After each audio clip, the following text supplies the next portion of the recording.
Hello, good morning guys. Today is our fourth day of this challenge. It's now 6:30 in the morning and tapos na yung 14 days quarantine namin. So papunta na ako doon sa canteen para kumuha ng pagkain.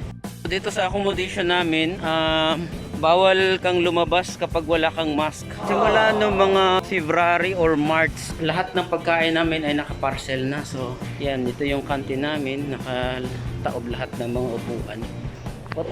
What are the foods? Okay? Cake. What is this? Beef?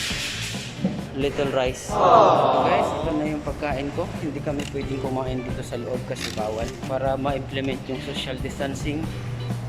So lahat ng pagkain namin ay naka-parcel. Ayan yung mga basketball court namin, yung mga ring ay naka-lock.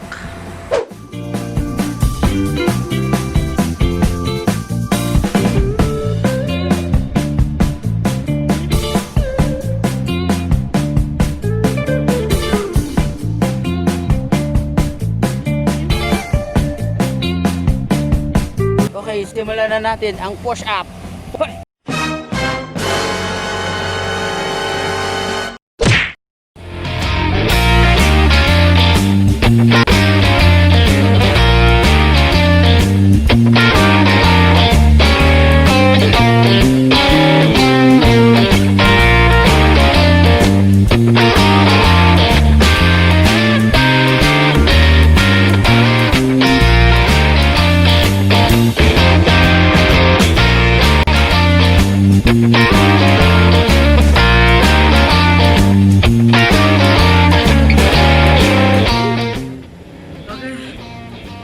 Guys, nakaya ko.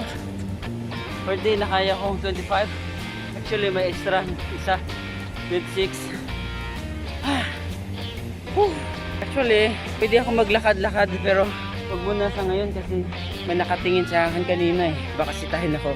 Bukas na lang o sa mga susunod na araw pwede akong mag-jogging. So ngayon yun lang muna. Push up lang muna para hindi tayo masita. Balik na ako sa kwarto ko. So guys, thank you for watching. Sa mga, kung napanood nyo ang video na to sa Facebook, ay click nyo lang ang like button or follow. Or kung sa YouTube nyo to napanood, ay click nyo lang ang subscribe button. Isama nyo na rin po ang bell para ma-update ko kayo sa mga susunod na video. Thank you for watching. Babush!